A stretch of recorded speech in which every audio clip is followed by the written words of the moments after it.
If the previews are any truth, then we're finally going to get the answer to the question I've been asking for a couple of weeks now. Can we trust Gamby? Welcome to the heart of the stories we tell. My name is Rob, and tonight I will be reviewing Black Lightning, Episode 8, The Book of Revelations. Alright, so, first of all of these episodes have been going strong, and each and every one has made me question just a little bit more about how the Black Lightning universe works, and I love that. I know there have to be other heroes around, and I know that specifically they're using the metagene as their explanation, but as we get into this, I'm curious to see exactly what this whole ASA is, and who it is that they can call on, and I'm hoping that tonight's episode's the explanation for at least some of that. But first, for those of you that don't know, what I do here is I examine stories, I take them apart, review them as they come up, do Throwback Thursdays almost every Thursday, and then on Sundays do theory videos about how and why we tell stories. If that sounds interesting, click subscribe. But now let's unpack what's been going on. Just in general, the whole season has made quite a big thing about the fact that Jefferson himself, just being a teacher slash principal, already changes lives. The fact that he needs to be Black Lightning to do the extracurricular stuff is on top of that. But then, we get this downright magical mystery stuff, and I really thought Lady Eve was going to go the distance. Now, my buddy here, Javon, came up with the fact that, maybe she was the one that resurrected the character last week. And I'll be honest, I was so taken aback. I even started last week's episode by saying that it was Book of Fate and Equinox, I think. Both were magical references in the DCU. But I was expecting she worked for Cobra with geneticists and stuff. Not magic. I've got no idea.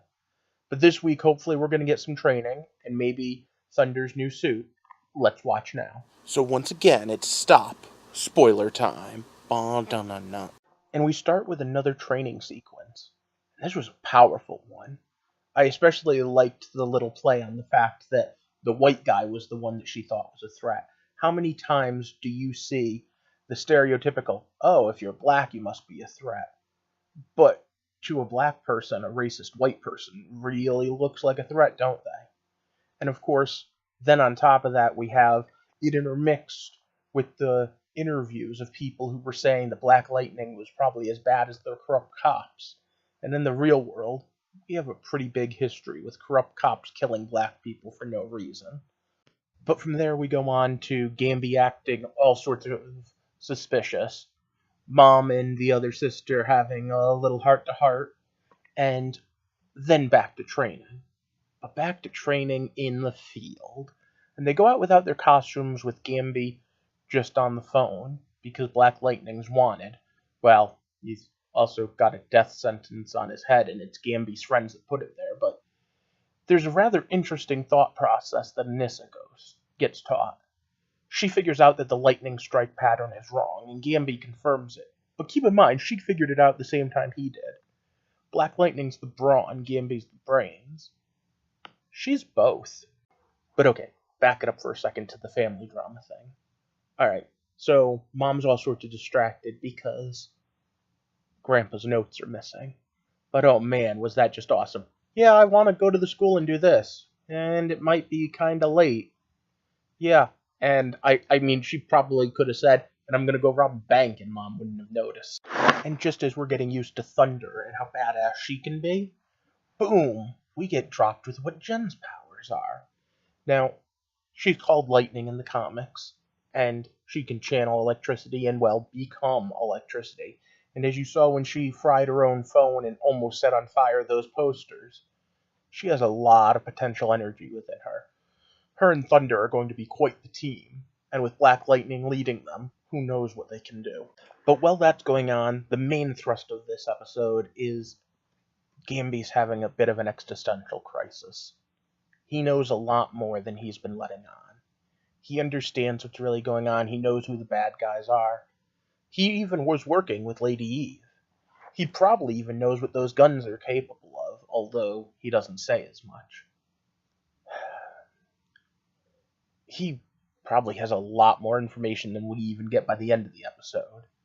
He knows what's been going on with just about everyone, and I'm so curious what happens when he breaks down, because he starts to there.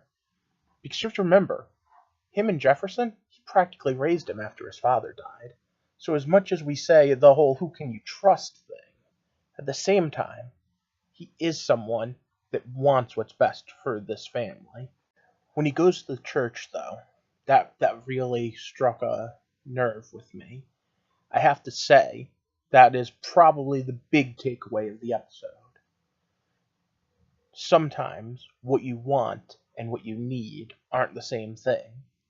And sometimes, even though you want to not have trouble, what you need is to be able to handle the trouble on your own.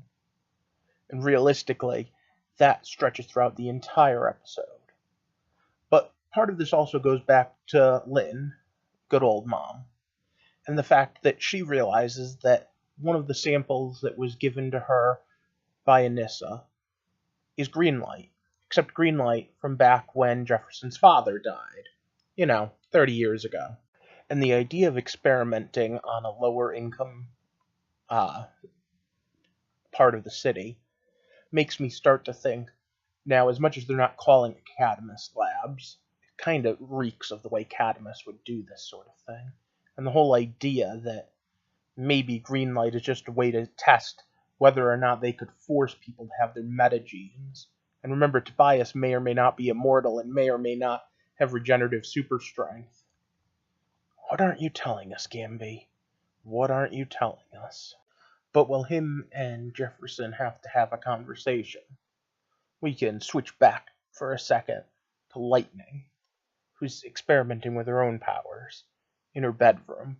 And can I just say, weren't they going to test her? Like, seriously, you need to come out in the open. And now, let me just say, for a show that is still part of the Brillantiverse, this show is 100 times better about not doing stupid, I'm keeping secrets for no reason like the rest of them, even though secret IDs require you to have a little bit of that. But I just keep hoping, beyond hope, that we are going to be able to get to the point where the whole family is involved, so that we don't have to keep stupid secrets. But alright, I've gone far enough without talking about the elephant in the room. Lala's back.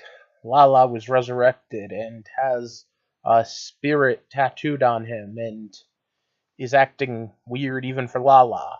Oh yeah, and did I forget to mention the fact that no one else can see this spirit that's telling him things like go kill your friends? This is weird. And I mean, it's obviously a villain that we need supervillains. We do. The Black Lightning series in and of itself was going to need supervillains other than Tobias soon enough. But I really expected Cobra, and I still have no idea. Even at the end of this episode, I got nothing. Alright, so now let's talk about what we do know. So Gamby comes clean.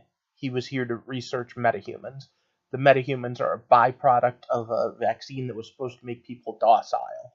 Seriously, this is pretty bad. I mean, you try to make someone docile and you make them have superpowers?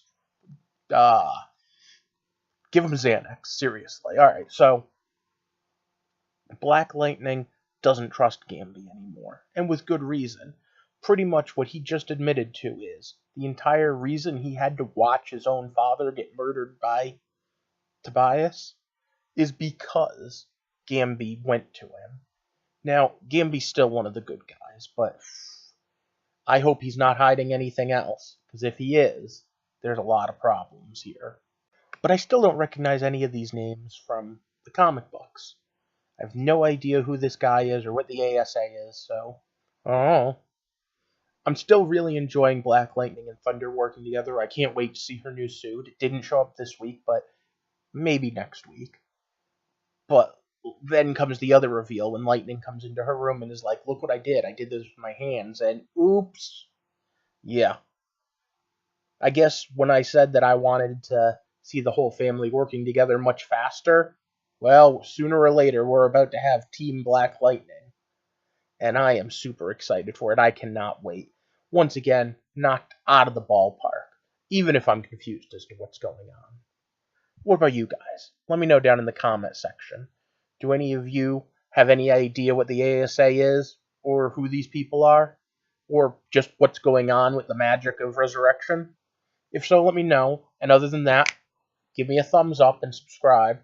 And of course, just join our little community here, trying to build this up so that we can talk about these different things. And superhero stories are pretty crazy enough without magic. But Black Lightning's going all out.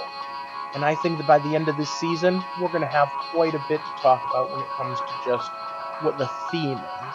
Because over and over again, we get that people are needed to protect people. I hope you have a good night, and thank you for walking with us through the heart of the stories we tell.